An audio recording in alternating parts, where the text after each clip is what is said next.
saja Romo Prismego. Halo, apa kabar Mas Luis? Senang bisa diundang untuk datang di Komsos ini. Aduh, terima kasih banyak udah nyiapkan waktu. Senang Mas Luis. Ini dua buku yang dua dari beberapa buku ya Mo ya? Dari 11 buku. Dari 11 buku yang sudah Romo cetak ini ya, sudah dibuat. Keren banget ya, keren banget saya bilang. Jadi Mo, Ya. kita pertama Romo ini kan di Soverdi ya? Ya, di Soverdi. Tapi di jabatan di struktural di Keuskupan apa Mo? Di Keuskupan sejak tahun 2009 saya datang dari Palangkaraya. Bulan Februari terus pada April ketika biarawan-biarawati bertemu di Leduk. Pada saat itu saya diminta Bapak Uskup untuk menjadi vikep religius. Oh. Jadi sudah 11 tahun ini sebagai vikep religius. Iya. Vikep religius. Tugasnya sebut dikit aja bahwa tugasnya apa? Iya, vikep religius itu adalah wakil uskup untuk biarawan-biarawati. Jadi berusaha untuk bagaimana memperhatikan biarawan-biarawati, menjembatani para biarawan-biarawati dengan keuskupan. Apapun kebijakan yang digelindingkan di keuskupan, kalau bisa nanti dicermati, lalu kemudian diusahakan untuk dikomunikasikan kepada biara yang bekerja di keuskupan. Di sini ada 20 biarawati tarekat suster. Dan saya catat ada 7 tarekat imam dan bruder. Jadi lumayan banyak. Iya. Dan satu hal yang bagi saya sangat menarik bahwa keuskupan, Bapak Uskup kita tuh sangat memperhatikan tarekat-tarekat yang bekerja di keuskupan. Iya, betul. Ini bagi saya elegan, mantap. Iya, betul. Jadi ya tarekat-tarekat tidak merasa bahwa mereka tidak diperhatikan oleh keuskupan. Iya. Wakil uskup untuk mereka itu ada. Iya, itu Mas Luis. Cakep banget itu ya. Jadi jadi memang Bapak Uskup ini sekali ya. Luar biasa. Care juga ya dengan para biarawan.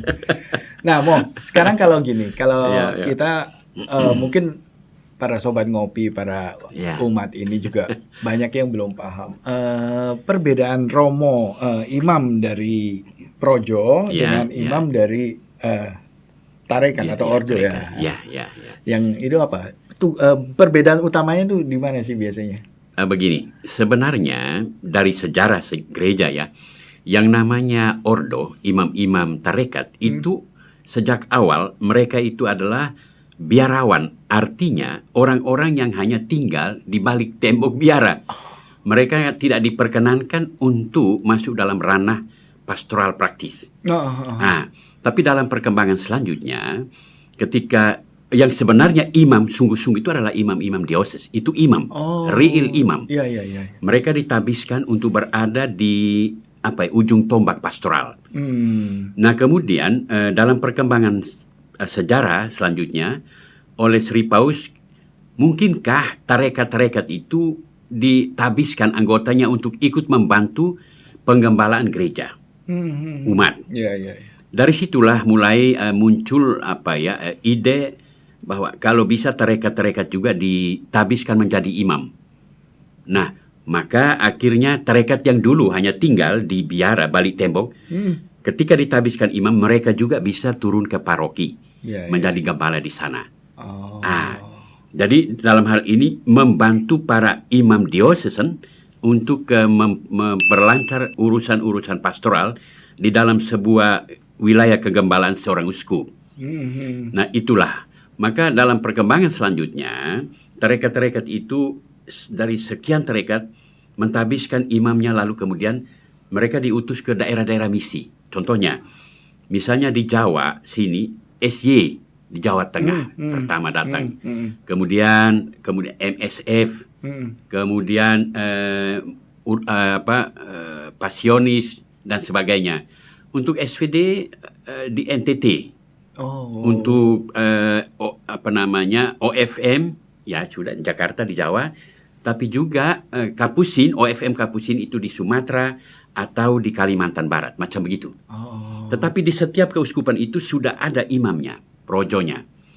Nah, dalam soal pendidikan kita sama, baik imam projo maupun imam-imam tarekat itu punya kesamaan karena kita studi dan mendapat mata kuliah yang sama, teologi, filsafat dan berbagai macam yang lain. Jenjang pendidikan sama.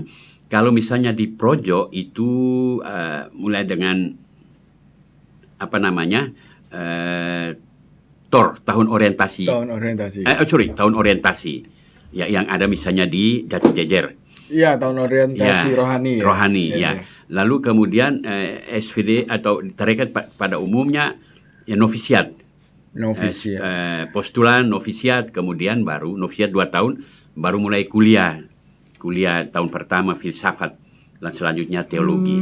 Kemudian ada sebelum nanti S2 praktek dulu di paroki selama 1 tahun. Tahun orientasi pastoral.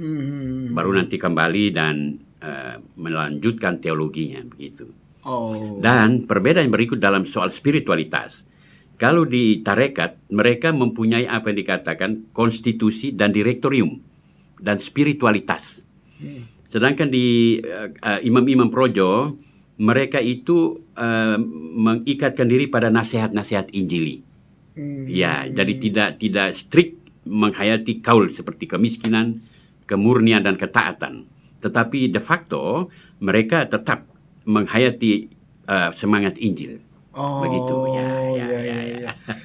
Terus berarti kalau yang mau masuk nih, anak muda yang mau masuk ke tarekat ya atau ke ordo itu ya, mereka harus menentukan dulu dari awal ya, mereka mau kemana ya? Ya, betul sekali. Ya, jadi itu tergantung. Sebenarnya kita lihat bahwa memang kita perlu memperkuat imam-imam diosesan. Ya, karena memang bertambahnya umat ini juga, populasi umat Katolik ini makin hari makin banyak, entah itu dari perpindahan atau dari angka kelahiran. Jadi memang imam-imam diosesan, panggilan diosesan perlu ditumbuhkan sehingga bisa menghasilkan banyak imam untuk ini. Selain didukung oleh imam-imam projo, imam-imam tarekat. Gitu ya. Nah, sekarang kalau ini kita membicarakan tentang di biara aja ya, di tarekat ya. Kalau orang sudah mau masuk misalnya mau melamar di SVD, juga minta istilahnya apa sih, mau melamar betul, melamar di SVD. Terus dia mau jadi imam atau mau jadi biarawan, bruder ya. Nah, itu penjurusannya di mana, Mo? Itu sejak awal, misalnya di postulan atau novis. Itu nanti sejak awal mereka ditanya, apakah engkau ingin menjadi imam atau menjadi seorang bruder? Dari antara imam atau bruder itu semuanya disebut biarawan.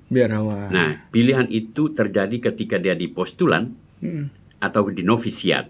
Nah, misalnya dia katakan saya bruder, dia mau jadi bruder, itu artinya bahwa dia akan hanya mendapat ilmu-ilmu teologi atau mungkin filsafat dasar, kitab suci dan lain-lain, sejarah gereja dan ya.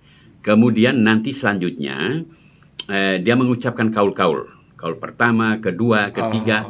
Di situ ia menentukan oleh pimpinan akan diminta, kira-kira engkau punya passion keinginan untuk studi lanjut itu di bidang apa. Nah, itu tergantung ia mengukur kemampuannya. Misalnya kalau ia di pertanian, pendidikan atau di soal komputer atau komunikasi, ia disekolahkan di situ. Nanti setelah selesai kuliah, dia akan kembali dan kemudian dia ditempatkan sesuai dengan kompetensinya. Itu. Jadi boleh bilang bruder itu adalah orang-orang ujung tombak yang senantiasa berada di depan untuk merunning semua karya-karya pastoral, misalnya pendidikan atau bagian peternakan, pertanian dan macam-macam lah. Sedangkan untuk menjadi imam juga sejak awal di novisiat ditanya, engkau mau jadi apa? Saya mau imam. Oke. Itu nanti diarahkan untuk belajar filsafat teologi dan ya seperti biasa di STF gitu. Sampai jenjang-jenjang itu dilampaui, kemudian dia ditabiskan imam. Setelah ditabiskan imam, kalau memang oleh pembesar dilihat dia punya kemampuan, di bidang ini, dia disekolahkan gitu. Sehingga itu sebenarnya hanya untuk pulang dan entah itu dia sebagai formator mengajar di seminari tinggi di STF, ataukah juga dia mungkin sebagai seorang yang membackup pelayanan di tarekat untuk memperhatikan hal-hal lain yang ada di dalam tarekat itu. Walaupun dia punya misalnya prestasi akademik entah doktor atau S2 dalam bidang apa begitu. Dia tidak harus mengajar gitu. Ya. Berarti seorang bruder pun dia istilahnya bisa berkarya di luar biara. Ya, bisa. Dalam arti menangani karya-karya yang memang milik tarekat gitu. Atau bisa diperbantukan di keuskupan. Terutama misalnya di bidang pendidikan. Di SVD kita punya beberapa bruder yang doktor dan sangat mantap. Nah, misalnya SVD dari Indonesia ada 2 bruder yang doktor yang sekarang satu menjadi rektor universitas di Filipina. Bagus sekali, mereka memang luar biasa. Macam gitu. Jadi mereka bisa di bidang pertanian atau misalnya menjadi akuntan gitu. Bisa diminta perusahaan kalau memang dia punya kemampuan, dia bisa pergi untuk bisa mengaudit kayak gitu. Iya. Kalau saya yang gambaran saya nih, kalau seorang bruder ataupun biarawan yang di dalam biara, itu kan kerjanya doa aja. Oh, itu ada memang, ada juga ya. Ada itu yang namanya biara kontemplatif. Biara kontemplatif itu mereka itu betul-betul tiap hari hanya berdoa. Ora et labora, berdoa dan bekerja tapi di dalam tembok. Iya. Nah, mereka itu bekerja di dalam tembok dalam arti mereka bisa piara lembu untuk susu, buat kue, buat macam-macam pertanian. Hasil pertanian itu dijual, umat kan datang berkunjung ke sana. Mereka pajang, umat jual, mereka jual. Nah, itulah yang akan membantu mereka untuk meningkatkan kesejahteraan mereka. Nah, itulah. Jadi itu berjuang sendiri. Oke, sekarang biarawan dan biarawati saat ini ya, di era global seperti ini. Tantangannya apa, Mo? Pasti kan beda dibanding yang dulu ya, Mo. Waduh, Mas Luis, tantangan berat loh. Kalau pada zaman-zaman dahulu di mana keluarga besar, keluarga masih dalam jumlah besar. Sebuah keluarga bisa anak sampai 6, 7, bahkan 10, bahkan lebih belasan. Pilihan untuk masuk sebagai seorang biarawan atau menjadi imam itu kan orang tua tidak terlalu keberatan. Silakan aja. Mau satu keluarga berapapun anak yang mau jadi imam, suster, oke, pergi saja gitu loh. Itu dulu. Jadi itu memang perkembangan zaman sangat mempengaruhi kerangka berpikir seseorang. Kalau dulu orang bilang banyak anak banyak rezeki. Seperti apa itu kucuran rezeki itu? Ya, saya kira orang tua tahu itu. Semakin banyak anak disekolahkan, tentu juga akan sangat membantu hidup keluarga. Ya. Tetapi dewasa ini kita susah sekali untuk bisa panggilan hidup itu panggilan membiara itu atau menjadi imam seperti dulu. Sekarang ini sulit.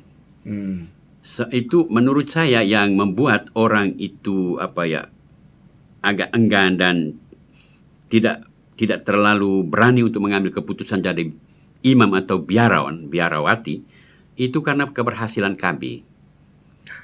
Keluarga sekarang itu kan paling sedikit. Satu anak atau dua atau satu. 3 udah kebanyakan. 3 kebanyakan. Sekarang cenderung 2. Nah, siapa yang mau anaknya jadi imam atau suster kalau hanya 2? Putus dong. Ya, keturunan tidak ada lagi.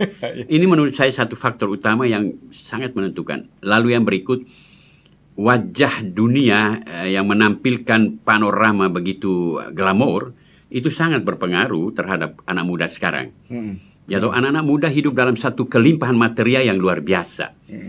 Dan karena itu maka dunia juga menawarkan mentalitas yang kadang-kadang tabrak etika. Misalnya mentalitas instant mentality.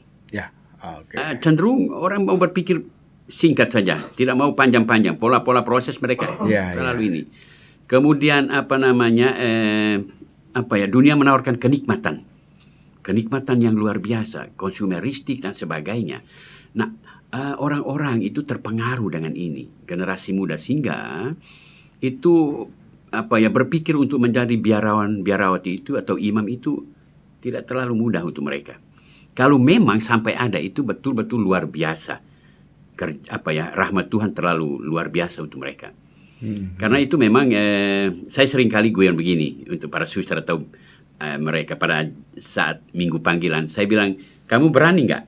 Kamu berani untuk mengatakan bahwa kalau bisa keluarga-keluarga sekarang, anak kalau bisa 5 orang. Kamu mengatakan itu, sehingga nanti ada yang jadi politisi, ada yang jadi apalah, pengusaha, ada yang jadi imam, ada yang jadi suster. Kalau kamu berani katakan begitu, mantap. Tapi kalau kamu tidak buka itu, tetap panggilan akan seperti itu. Orang tidak akan.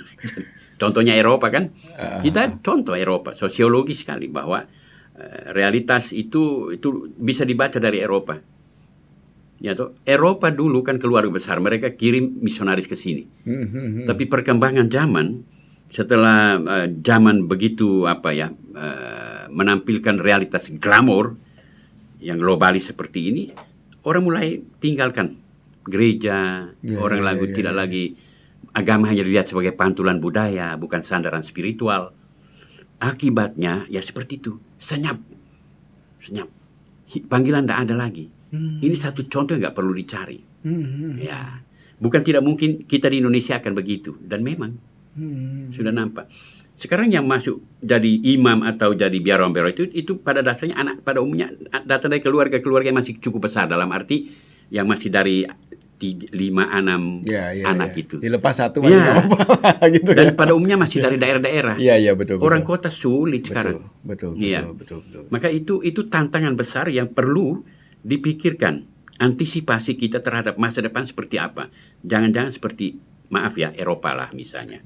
Badan bukan tidak mungkin. Karena kita hidup dalam satu bingkai globalisasi. Apa yang terjadi di sana akan berefek pada kita dan sebaliknya. Itu Mas Lis. Monggo, kita ngopi dulu aja. Oke, terima kasih banyak ya. Nah, buat sekarang para biarawan yang ada, yang udah berkarya, tantangannya itu mempengaruhi nggak pada akhirnya banyak mungkin yang keluar dari biara dan sebagainya. Mas Luis, tantangan ini menggelinding begitu kuat, tidak hanya menerpa kaum awam. Ya toh. Jadi globalisasi ini saya boleh katakan dia mengandung banyak kejahatan yang berwajah rembulan. Filsafatnya keluar. Maksud kita begini, banyak hal yang bagus toh. Betul. Wow, menyenangkan. Betul. Tapi tunggu, di balik itu berat. Contoh, makanan. Siapa bilang makanan sekarang tidak nikmat? Ya toh. Sistem kemasan dan sebagainya yang junk food, siap saji makan, enak. Tapi sesudah kita makan, tulang-tulang itu cekat-cekot. Kita jalan agak pincang, asam urat naik, kolesterol naik. Itu yang saya bilang. Kejahatan berwajah rembulan. Mantap. Di baliknya itu, you tunggu dulu. Penyakit jantung, macam-macam lah. Lalu kemudian munculnya ideologi yang kelihatan bagus sekali. Tetapi menyesatkan. Maka menurut saya pembinaan di dalam gereja itu harus lebih banyak bersifat analisa sosial, memahami sosiologi umat, menawarkan satu ajaran yang bisa atau katekesi yang bisa katekesi solutif supaya orang bisa keluar memahami realitas sosial, kemudian mencoba meramu sebuah katekesi yang bisa membuat mereka sadar. Dan karena itu mampu membuat pembedaan nilai. Ini baik nggak untuk saya? Kalau baik saya ambil, kalau tidak baik sudah nggak usah. Gitu, itulah ya. Lalu yang berikut bahwa tantangan-tantangan itu langsung menabrak. Misalnya untuk biarawan-biarawati itu kaul-kaulnya. Misalnya kaul kemurnian. Betul. Kaul kemurnian, kita tahu bahwa dunia sekarang hidup dalam satu menghayati satu mentalitas hedonis. hedonisme. Ya. Hedonisme itu adalah apa ya? Kenikmatan. Orang suka mencari kenikmatan. Kenikmatan seks, kenikmatan macam-macam lah, berkuasa dan sebagainya. Nah, di mana orang-orang mendewakan seks saat ini, biara-biara diminta untuk menghayati kaul kemiskinan. Kemurnian. Ya. Ini tidak gampang. Betul. Bahwa dorongan seks yang selalu digelindingkan, didukung oleh iklan. Ya. Coba lihat HP kita. Kita buka, tiba-tiba sudah muncul iklan-iklan yang astaga, yang apa ya, yang begitu vulgar itu. Itu sangat mempengaruhi memori, perasaan.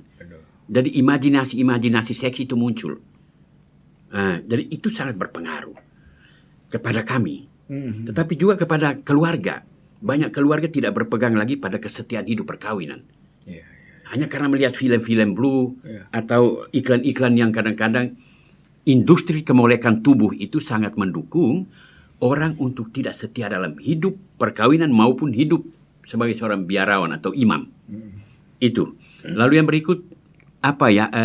Kaul kemiskinan. Dunia sekarang ini materialisme itu membuat orang ingin hidup bukan hanya menurut kebutuhan tapi keinginannya meluap-luap. Membuat orang ingin menumpuk barang sebanyak mungkin. Ukuran-ukuran harga diri dan martabat itu tergantung pada apa yang kau miliki. Itu sangat berpengaruh. Misalnya saya punya HP sebagai seorang imam ya. Kalau saya masih pegang dulu saya diolok. Alah kampungan. HP-mu itu enggak ada. Jadi yang model-model gini membuat saya untuk bisa memiliki HP-HP yang keren, yang bagus. Iya. Nah, atau yang lain-lain lah. Penumpukan barang. Nah, ini kan boleh dibilang bisa sangat berpengaruh terhadap kami. Begitu. Tidak bisa menghayati kaul kemiskinan. Ketaatan. Sekarang kita lihat otonomi diri manusia modern terlalu tinggi. Orang merasa aku harus diwongke itu. Aku harus diorangkan. Aku itu begini. Semua orang merasa hebat, merasa pintar, ya kan? Otonomi diri begitu tinggi sehingga itu juga membuat orang itu tunggu dulu kalau saya setia pada kamu. Tunggu dulu kalau saya taat kepada kamu. Ini adalah pantulan zaman yang sangat berpengaruh. Makanya sekarang coba lihat. Anak-anak kecil sekarang itu, orang tua mau omong, dia 2 kali jawab. Betul. Jadi makanya saya selalu dalam pembinaan saya katakan, sekarang ada muncul 2 tipe orang tua. Orang tua biologis, bapak dan ibu, tapi orang tua elektronik.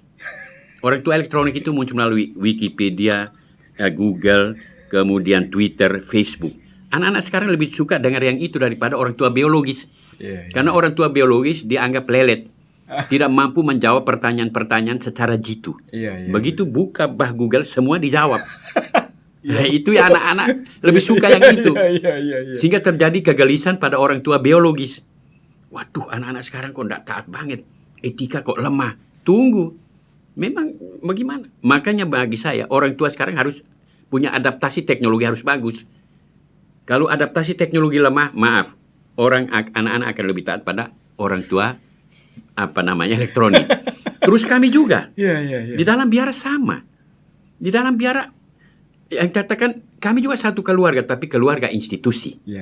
Yang diikat dengan konstitusi dan kemudian ini misi dan visi yang sama. Nah, kalau diikat seperti itu, tetapi juga masing-masing orang itu pengaruh ini orang tua elektronik ini sangat mempengaruhi biara-biara. Mereka mau taat atau tidak taat itu urusan mereka. Dan kadang-kadang pembesar merasa, aduh, pastor-pastor sekarang kok tidak taat banget itu ya. Bruder-bruder sekarang itu kok ini tabrak ketaatan, kaul ketaatan. Itu loh tantangannya, Mas Luis. Nah, buat para bruder ataupun yang di dalam biara itu, yang membuat para bruder ini masih bertahan dan maksudnya gimana menyikapinya mereka untuk melawan segala macam pengaruh ini? Memang pengaruh ini sangat kuat dan itu kita sadari betul. Maka pembinaan di dalam hidup membiara itu betul-betul ditingkatkan. Dalam arti kalau bisa mencoba memahami realitas sosial Kemudian itu di-share untuk mereka, untuk bisa dipahami, dan karena itu mereka bisa mengambil sikap, membuat pembedaan nilai, discernment, membedakan mana nilai yang sesungguhnya. Tadi saya katakan, semuanya kan kelihatan rembulan. Wah, enak, mantap. Betul. Semuanya menakjubkan. Betul. Tapi di balik yang menakjubkan itu perlu yang namanya discernment, proses pembedaan nilai, supaya itu jangan terjebak. Kalau terjebak, salah membedakan nilai, matilah. Iya, betul. Lalu akhirnya tinggalkan biara. Itu yang selalu ini. Lalu kemudian berkala ya ada macam rasio atau apa ya, bertemu untuk bisa saling share. Share begitu. Maka di dalam biara itu ada 5 pilar yang harus diperhatikan. Pertama itu caring. Saling apa ya, peduli. Itu di 5 pilar. Saling peduli satu sama lain. Kalau saya lihat temanku itu kok pagi ini nggak senyum, murung, saya bilang, kenapa? Ada apa? Kamu kenapa? Ada masalah? Keluarga atau relasi? Relasi internal atau relasi dengan cewek di luar? Misalnya begitu. Gue tanya itu. Care. Kemudian sharing, saling berbagi. Berbagi dalam arti mungkin ya saling menolong dalam arti material, atau juga saling kembali share, tukar informasi untuk saling menguatkan begitu. Kemudian bearing, saling menanggung. Kalau kita lihat teman itu susah atau itu, jangan kita katakan itu urusanmu, itu engkau punya, siapa suruh engkau buat sampai kau bisa begitu? Nggak bisa begitu. Jadi saling menanggung. Itu adalah persoalan kita. Aku ikut menanggung bersamamu. Kemudian itu submitting, sikap untuk saling menyerah. Menyerah. Saya taat kepada pembesar, saya taat kepadamu, atau yang tertinggi adalah taat kepada Allah. Yang adalah Dia yang senantiasa membimbing siara panggilan kita. Kemudian yang terakhir itu serving, saling melayani. 3-5 hal itu pilar dalam hidup komunitas. Itu yang membuat seorang biarawan atau biarawati kuat, berkanjang, bertahan dalam kehidupan membiaranya. Begitu, ya. Selama ini misinya membuka daerah segala macam kan. Ada pengalaman yang paling tak terlupakan nggak, Mo? Oh ya, saya 14 tahun bekerja di Kalimantan. Oke. Tahun 93 saya ditempatkan di pedalaman Kalimantan Tengah. Wow. Nah, namanya kita baru lepas bangku kuliah, idealisme kan tinggi. Saya pikir pergi nanti ditempatkan di kota, dan ya saya mengharapkan semua fasilitas itu kan ada sehingga saya bisa bekerja leluasa gitu. Ternyata saya dapat di pedalaman. Awal-awal pertama tantangan yang kita alami adalah tantangan geografik. Karena di sana kita harus jalan dengan speedboat atau mereka bilang klotok. Perahu yang motor ketintang itu. Jalan tak lama sekali untuk bisa menjangkau sebuah kampung. Kemudian tantangan budaya. Budaya ya, orang Kalimantan itu adalah masyarakat egaliter. Masyarakat egaliter. Masyarakat yang menganggap semua orang saudara. Engkau sama dengan saya. Jadi jangan heran kalau saya masuk sana, Prit, kau datang kapan? Tidak dipanggil Romo atau apa, enggak. Prit, kau datang kapan? Anak kecil, orang tua panggil saya begitu. Prit. Oh ya, enggak apa-apa lah. Yang penting imamat tidak dicopot kan, dipanggil gitu. Masih tetap. Lalu kemudian yang tantangan bahasa. Di sana kan masyarakat Dayak kan banyak sekali. Masuk di daerah lain sudah bahasa lain lagi. Aliran sungai lain bahasanya lain lagi. Nah itu. Tetapi yang menurut saya paling berat itu adalah tantangan budaya. Kita kan kita ini berasal dari keluarga masyarakat feodalistik loh. Yang namanya di luar Kalimantan itu rata-rata masyarakat feodal. Dari di mana kita begini, bertemu dengan orang yang usia tinggi. Monggo. Begitu. Oh di sana enggak? Di sana sama. Kita sama. Sama ya. Saya contoh ya. Satu saat saya kunjung di Torne keliling 2 minggu harus sampai di hulu. Pada kampung pertama, saya layani baik. Pada kampung kedua misalnya kan harus pagi. Ternyata sampai di sana tidak ada orang. Loh, tidak ada orang, semuanya ke hutan. Ya ke ladang lah. Lalu karena daripada duduk di situ kosong, kami lanjut ke rumah kampung ketiga. Dari jauh kami lihat ketua stasi sementara membersihkan jala ikannya itu. Nah, orang yang dengan saya itu pastor, itu ketua stasinya itu. Sudah kami merapat ke tambat itu, apa mereka bilang lanting. Ya, untuk tambat perahu. Terus orangnya bilang begini, "Loh, Petrus," katekis yang dengan saya, "kenapa datang begini jamnya?" Gaya-gaya ngomong gini. "Maka mau datang kan kami sore hari, bukan pagi begini. Maaflah, kami nggak bisa beri makan." Aduh.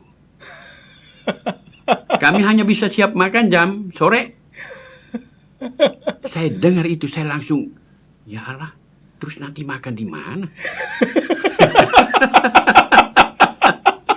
Ya sudah, akhirnya saya duduk di pohon rambutan, mulai jam 12, jam 1, saya Petrus, saya lapar ini. "Hai pastor, kita mau cari kelapa yuk." "Nggak ada kelapa di sini." "Kios?" "Ya nggak ada." Wah, tapi dia bawa 2 bungkus super mie. Sorry, 1. Dia bilang ada super mie 1 ini. Dia ada kebetulan di. Oh ya, baru kita. Dia keluar ke saya langsung patah. Patah gitu mau makan. "Pastor, kalau bisa jangan makan di sini." "Lah, kenapa?" "Nanti mereka tersinggung, pastor." "Tersinggung? Loh, kita tidak diberi makan lalu mereka tersinggung. Gimana itu logikanya?" "Pastor, saya sudah lama jadi ikut saya, pastor." Oke. Kami turun ke sungai. Sampai di sungai, yang saya paling marah, saya kok berpikir jangan-jangan dikerjain gitu loh. Jadi saya berdiri di lanting, lalu makan, "Pastor, kalau bisa kita kan di sana toilet, di ujung lanting itu, tambat itu ada toilet. Tanpa atap, ya kita berdiri. Masuk di sini." "Hah? Untuk apa?" "Tolong pastor." Jadi saya dengan air mata berlinang masuk di toilet. Memang tidak ada yang kotor, karena kalau buang ke situ sungai kan bawah. Tapi kan pesing, bau kencing. Dari saya makan itu tahan napas. Cepat-cepat keluar lebih. Saya langsung ambil air pakai sapu tangan gitu, terus gitu. Saya kenyang. Itu. Tunggu sampai jam 9 malam baru makan. Waduh. Mulai malam itu saya bergelisah. Saya bilang, "Petrus, besok saya pulang paroki. Saya mau keluar imam. Saya nggak mau lagi jadi imam." Benar. Karena apa ini? Oh ya, sorry, saya potong ya. Ketika habis misa, lalu makan, ya kita sama-sama lesehan. Mereka makan begitu cepat, terus keluar. Lalu ada 2 bapak ini yang di samping saya, ketua stasi dan 1 orang tua di samping. Sementara makan kentut, bah! Bunyi. Ya Allah, bau lagi kan. Tidak ada minta maafnya atau apa. Lalu kemudian ketua stasi itu kan ada 1 kursi, dia naik duduk gini, baru dia pandang saya, ya pastor, saya tersinggung berat. Mana mungkin di mana ada tamu diperlakukan begitu ya. Nah, di situ yang membuat saya putuskan besok saya pulang. Saya mau keluar dari imam. Tantangan berat sekali. Lalu malam itu saya duduk sambil rokok, tapi rosario, lucu kan? Berdoa sambil rokokan. Saya waktu itu masih rokok. Jam 2, si Petrus keluar. "Pastor, ayo tidur pastor." Kau tidur. Besok kita 2 kembali." "Jangan pastor, orang di sini baik. Lebih baik kau tidur. Jangan buat saya marah." Saya bilang gitu. Dia masuk lagi tidur. Kemudian saya, karena doa dan itu, ada semacam apa ya, inspirasi. Begini dia bilang. "Hanya orang yang memperlakukan engkau saudara kandung, dia memperlakukan kau, dia bersikap seperti itu terhadap engkau. Tapi kalau dia menganggap kau tamu agung, dia tidak buat begitu." Aku bilang, benar juga ya. Kalau kita di keluarga, kita makan bersama, ada yang kentut, atau ada yang, kita kan oke-oke aja kan, tidak apa-apa. Berarti orang Dayak menganggap saya saudara kandung. Di situ satu kesadaran muncul karena temuan saya. Maka setelah itu, saya betul-betul mencintai orang Dayak sampai sekarang. Makanya kalau saya pergi ke anak-anak mau panggil saya Prit, mau panggil apa, saya tidak peduli karena dia anggap saya saudara kandungnya. Jadi ini saya temukan dan itu sangat mempengaruhi saya sampai sekarang. Walaupun orang mau hargai saya, tidak salam saya, no problem, karena saya temukan sendiri. Hakikat saya tetap sebagai imam.